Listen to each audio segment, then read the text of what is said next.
स्वामी जी कहते हैं कि मैंने इस ग्रंथ की रचना कैसे की। ये जो ग्रंथ गोस्वामी जी लिखे कालजयी रचना, कहते हैं नाना पुराण निगमागम सम्मतम यद रामायणे निगदितम क्वचिदन्यो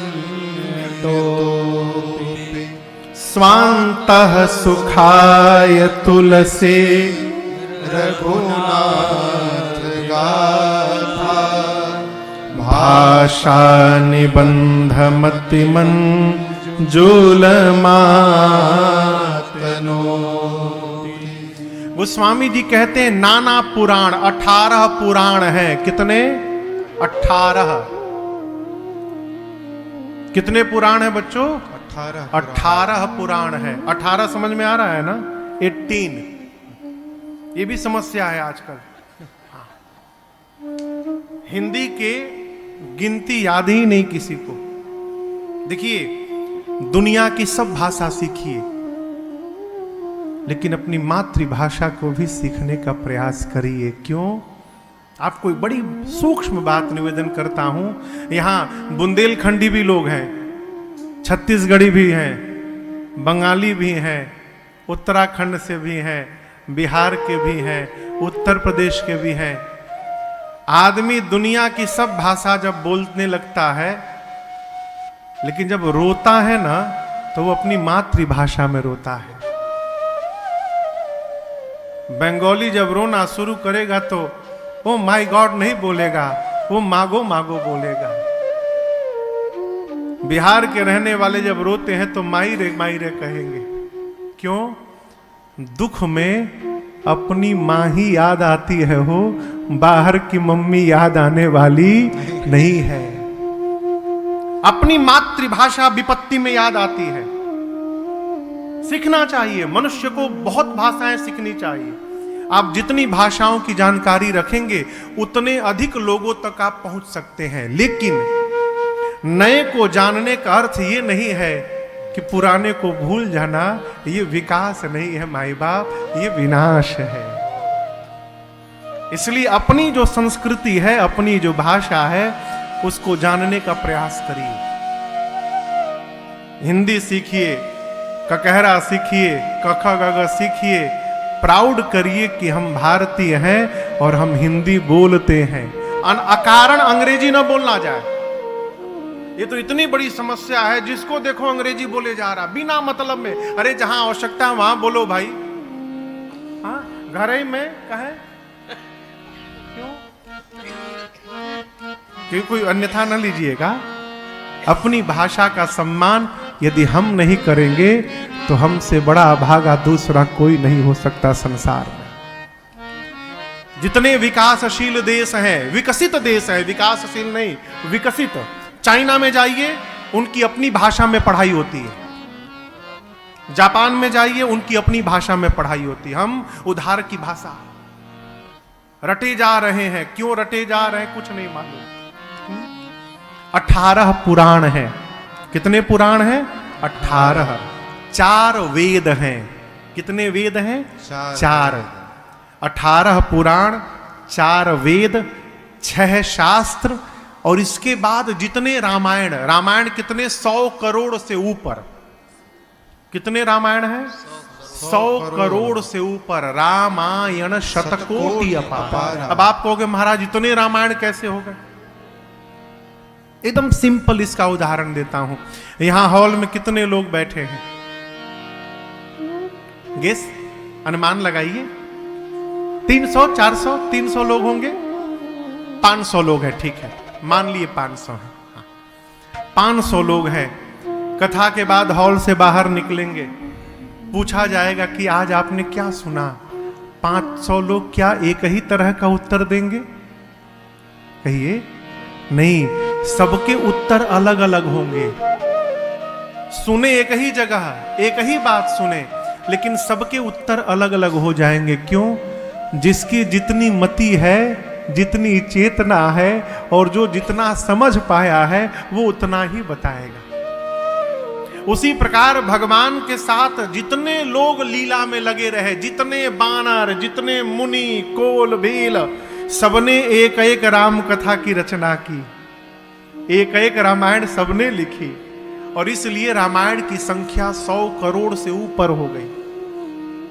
गोस्वामी जी कहते हैं सभी रामायणों में से जितने रामायण मैंने सुने, जितना सुलभ हो पाया, मुनियों के मुख से 4 वेद मैंने सुने, 18 पुराण मैंने सुने, इन सबके सार को मैंने निकाल कर और श्री रामचरितमानस की रचना की। सार समझते हैं? अंग्रेजी में कहते हैं मोरल ऑफ द स्टोरी। अंग्रेजी की स्टोरी के बाद लास्ट में 1-2 सेंटेंस में उस स्टोरी का मोरल लिखा रहता है। हिंदी के कहानी में सारांश लिखा रहता है। उसी प्रकार जितने वेद हैं, पुराण हैं, रामायण है, सबके मोरल, सारांश को निचोड़कर और गोस्वामी तुलसीदास जी ने श्री रामचरितमानस जी में लिख दिया है, केवल मानस जी को यदि पढ़ लिया जाए तो सभी सदग्रंथों के पढ़ने का फल स्वतः प्राप्त हो जाएगा, इसमें कोई संशय नहीं है। ये मानस जी की महत्ता है। क्यों लिखा गोस्वामी जी ने? आगे कहते हैं, स्वान्तः सुखाय तुलसी रघुनाथ गाथा, भाषा निबंध मति मंजुल मातनो। गोस्वामी जी घोषणा करते हैं कि मैंने अपने अंतःकरण को सुखी करने के लिए लिखा। क्यों लिखा? स्वान्तः सुखाय। मैं कथा सुना रहा हूं आपको, यदि कथा गाते गाते मुझे आनंद नहीं मिल रहा है तो आपको आनंद प्राप्त होने वाला नहीं है। मैं अपने को पहले आनंदित कर रहा हूं, तब मैं सुना पा रहा हूं। आप तो बहुत सारे लोग हैं, मैंने जीवन में एक कथा ऐसी भी की है कि मैं कमरे से फोन करके पूछता था इन लोगों से, बाबू 2-3 लोग आ गए हैं। बहुत बड़ा हॉल दिल्ली में, 2013 की बात है। कितने लोग? 2-3 लोग। बोला हम महाराज जी 3-4 लोग आ गए हैं। हम कहते ठीक है मैं पहुंच रहा हूं। और 4 घंटे कथा होती थी, 3.5 घंटे। आप रिकॉर्डिंग सुनिएगा, आपको पता ही नहीं चलेगा कि मेरे सामने श्रोता बैठे हैं कि नहीं बैठे हैं। क्यों? आप भले न बैठे हो, यहाँ रघुनाथ जी, यहाँ शंकर जी परिवार के साथ, और यहाँ हनुमान जी महाराज बैठ के कथा सुन रहे हैं। गोस्वामी जी कहते स्वान्तः सुखाय तुलसी रघुनाथ गाथा। जीवन में कार्य करिए तो पहले अपने को सुखी करिए। आप जो देखिए, दुखी व्यक्ति समाज को सुख नहीं दे सकता। दुखी व्यक्ति समाज को सुख देने वाला, अपने को सुखी करिए। महाराज जी बहुत पहले कहे थे, राजन पहले अपने को व्यवस्थित कर लेना, फिर घर में कोई सलाह देना। क्यों? जो आदमी स्वयं में स्टेबल नहीं है, उसकी बात का परिवार पर कोई असर पड़ने वाला नहीं है। तुम व्यवस्थित हो जाओगे तो तुमसे पूछ पूछ कर घर वाले व्यवहार करेंगे। इसलिए पहले खुद को व्यवस्थित करो, अपने आप को स्टेबल करिए। Make your self stable. अपने आप को व्यवस्थित करिए, अपने आप को प्रसन्न करिए, अपने आप को शांत करिए, अपने आप को आनंदित करिए, अपने आप को खुशी करिए। जब आप आनंद में होंगे तो आपके आनंद से आपका पूरा परिवार आनंद में उतर जाएगा। पहले अपने को आनंद में लाइए। तो स्वामी जी कहते स्वान्तः सुखाय तुलसी रघुनाथ गाथा। मैं अपने अंतःकरण के सुख के लिए कथा गा रहा हूं। ये 7 श्लोक हैं बाल कांड के प्रारंभ में। लोग कहते हैं महाराज 7 ही श्लोक क्यों लिखे? कई गणना है, 7 कांड हैं, इसलिए लगता है गोस्वामी जी ने 7 श्लोक लिख दिए। 7 श्लोक लिखने के बाद पंच देव उपासना में 5 सोरठे लिखे गोस्वामी जी ने। फिर गुरु चरण वंदना से प्रारंभ किए, ब्राह्मणों की वंदना किए, संत समाज की वंदना किए। गोस्वामी जी ने दुष्टों की भी वंदना की। किसकी वंदना की? दुष्टों की भी वंदना की। क्यों? देखिए, आप अपना कार्य करिए, सबको ठीक मत करिए, अपने ठीक रहिए। कई लोग कहते हैं महाराज आप बहुत बढ़िया काम कर रहे हैं समाज सुधारने का, नई पीढ़ी कथा से जुड़ने लगी है। मैंने एक जगह कहा भैया क्षमा करिएगा, मैं किसी को सुधारने के लिए कथा नहीं गाता हूं। मैं आपको स्पष्ट कर दूं, मैं किसी को भी सुधारने के लिए कथा नहीं गाता हूं। कहीं मैं न बिगड़ जाऊं इसके लिए कथा गाता रहता हूं। कथा गाता रहूंगा तो तनिक भी तो कथा का प्रभाव जीवन में पड़ेगा हो।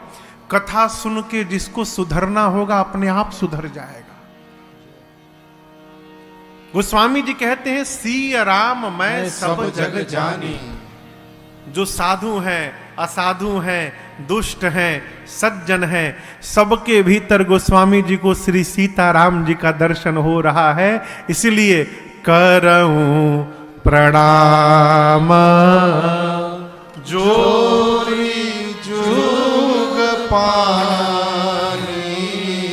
सबको गोस्वामी जी ने वंदन किया, भगवान के नाम को वंदन किया। किसको? भगवान के नाम को। देखिए, हम और आप जहां जी रहे हैं, कहां? कलयुग में 4 युग हैं। कितने युग हैं? नाम याद है आप लोग को? बताओ बताओ बताओ। पहला युग बताओ। नहीं, बच्चों से पूछ रहा हूं, घबराओ मत। सतयुग, दूसरा त्रेता, तीसरा द्वापर और चौथा कलयुग। ठीक? 4 युग में से हम और आप कलयुग में जन्म लिए हैं। लोग कहते कलयुग बहुत खराब युग है। क्यों खराब है भाई? क्यों खराब है? अच्छा, सतयुग बहुत अच्छा था, उससे हमारा आपका क्या फायदा है? क्या हम लोग सतयुग में पहुंच जाएंगे? दूसरे की कोठी यदि 10 करोड़ की हो, उससे हमको क्या प्रॉफिट है, क्या लाभ है? उसकी कोठी तो उसके काम आएगी ना। हमारे लिए तो झोपड़ी ही कोठी के बराबर है हो। जो हमको रात्रि में विश्राम करने का स्थान प्रदान करती है, वो घर सबसे अच्छा है। और क्षमा करिएगा, माता जी लोगों को पूरी दुनिया घुमा दीजिए, 5 स्टार में नहीं 7 स्टार होटल में रख दीजिए, घुमाइए, वर्ल्ड टूर कराइए। जब 1 महीना घूमने के बाद घर में पहुंचती हैं माता जी लोग, अब बिस्तर पे जाती हैं, कहती हैं अब जाके सुकून मिला। अरे 7 स्टार होटल में सुकून नहीं मिला, कहां कहां घुमा दिए, सुकून नहीं मिला, सही में नहीं मिला। क्यों? जो अपना होता है ना, वही सुकून भी दे सकता है, उधार से सुकून प्राप्त होने वाला नहीं है। यही तो समझना है, यही समझना है माई बाप की सुकून यदि चाहते हैं तो जो अपना है वही सुकून देगा। उधार वाला और भाड़े वाला सुकून देने वाला नहीं है। अपना जो है, हमको आपको कलयुग प्राप्त हुआ है। और मैं कहता हूं कल युग समयुग आन नहीं। गोस्वामी जी बोले कब? जौ नर कर विश्वास। मनुष्य यदि विश्वास कर ले विकास बाबू, तो कलयुग जैसा दूसरा कोई युग नहीं है। क्या लाभ है महाराज इस युग में? केवल और केवल गाय राम गुण गण विमला भव तर बिनहि प्रयास। इतनी अद्भुत महिमा है माई बाप कलयुग की। इस कलिकाल में देखिए, पहला युग सतयुग। सतयुग में भगवान का दर्शन यदि करना हो तो मनुष्य को हजारों हजार वर्ष तपस्या करना पड़ता था। कितना? हजारों वर्ष। सतयुग के बाद त्रेता आया तो थोड़ा और इजी किया गया, सरल। त्रेता में भगवान का दर्शन करना हो, यज्ञ करिए, निष्ठा पूर्वक विधान पूर्वक यज्ञ करिए, भगवान मिल जाएंगे। दशरथ जी को यज्ञ से ही तो भगवान मिले है। त्रेता के बाद द्वापर हुआ और हल्का किया गया। द्वापर में यज्ञ से भी नहीं, तपस्या से भी नहीं, पूजा करके भगवान को प्राप्त कर लीजिए, ठीक ना। जब कलयुग आया तो कलयुग का जीव और आलसी हो गया। कलयुग का जीव न यज्ञ कर सकता है, न पूजा कर सकता है, न तपस्या कर सकता है। यज्ञ करने जाएगा, पैंट पहन के स्वाहा स्वाहा किए पड़ा है, न हाथ धोया, न पांव धोया, न मुंह धोया, जहां से आया स्वाहा। आदमी व्रत करता है, क्षमा करिएगा, एक आदमी रात को एकादशी व्रत किया एक दिन, और उसी दिन रात को 1 बजे समोसा खा रहा था। मैंने पूछा, भैया आप तो एकादशी व्रत की, एकादशी खत्म खत्म मतलब 12 बज गया, एकादशी खत्म, समोसा खाने का टाइम हो गया। 12 बजे रेलवे का टाइम टेबल बदलता है हो, अपने सनातन धर्म का समय सूर्योदय के बाद बदलता है। तो कलिकाल का जीव न पूजा कर सकता ठीक से, पूजा आरती घुमाएगा, उसी में फोन से बतियाएगा, भगवान को होल्ड पे रख देता है वो। आरती घुमाते घुमाते घंटी बजी, भगवान रुको, 2 मिनट अनलोड करा दो, पहुंचा दो, फिर आरती शुरू। हम न पूजा कर सकते हैं, न आप भोग लगा सकते हैं। आदमी भगवान को भोग लगावत है, भगवान के भाव से नहीं, अपने भाव से। आज मालपुआ खाने का मन करा, भोग लगाओ, खाना तुमको, भगवान को भोग लगाओ। अरे हम तो कलकत्ता में एक जगह है, कौन जगह है वो, उलवा से उतरते जहां पंचमुखी हनुमान जी हैं, राजा कटरा में एक पंचमुखी हनुमान जी का मंदिर है, हावड़ा ब्रिज के बगल में। बहुत पहले किसी काम से गया था मैं, तो मंगलवार का दिन था, बड़ी भीड़ थी।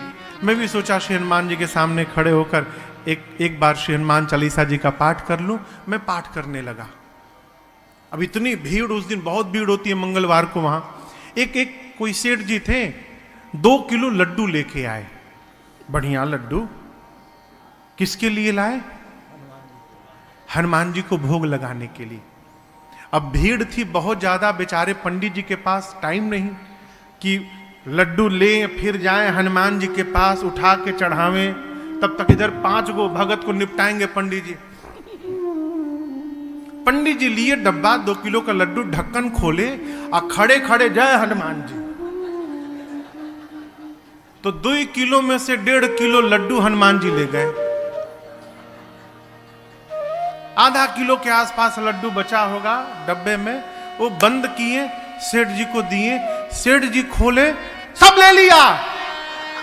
ले लिया लड्डू, लूटमारी चली है यहां पर। हम सोचे ही लाया है हनुमान जी के लिए। इनको तो खुश होना चाहिए कि इनके 2 किलो में से 1.5 किलो हनुमान जी ले गए, ये उल्टा पंडित जी पे नाराज हो गए। ये क्या है? जीव हनुमान जी को केवल दिखाने के लिए लाता है, खाइएगा मत, केवल देखिएगा। खाएगा कौन? हम। यहां हम जी रहे हैं। आपके जीवन का कोई भाग, कोई धन, कोई सामग्री, कोई वस्तु यदि परमार्थ में लग रहा है तो अपने को धरती का सौभाग्यशाली समझिए। भगवान ने आपका चयन किया है, आप बड़भागी हैं।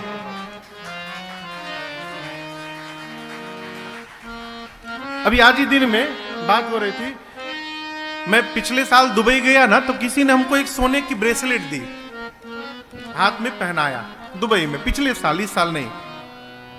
वहां से हम आए तो उसके बाद हम लोग पशुपतिनाथ कथा करने गए। पशुपतिनाथ कथा के बाद हमारे गांव में एक यज्ञ था अभी दिसंबर के महीने में, पिताजी के पुण्य स्मृति में हमारे। तो उसकी तैयारी के लिए हमको दिल्ली में कुछ लोगों से मिलना था। मेरी खुद की तबीयत भी ठीक नहीं थी, भागते भागते दवा खा खा के मैं दौड़ता रहता था। तो एक बहुत बड़े व्यक्तित्व हैं दिल्ली के, एक बहुत बड़े नेता हैं, उनसे मिलना था मुझे, उनको भी आना था, निमंत्रण पत्र देना था। उस विषय में उनसे थोड़ा विलंब भी हो गया, शाम को मेरी ट्रेन थी। अब दिल्ली स्टेशन में भागने के चक्कर में वो ब्रेसलेट कहीं खुल के गिर गया, हमको पता भी नहीं चला।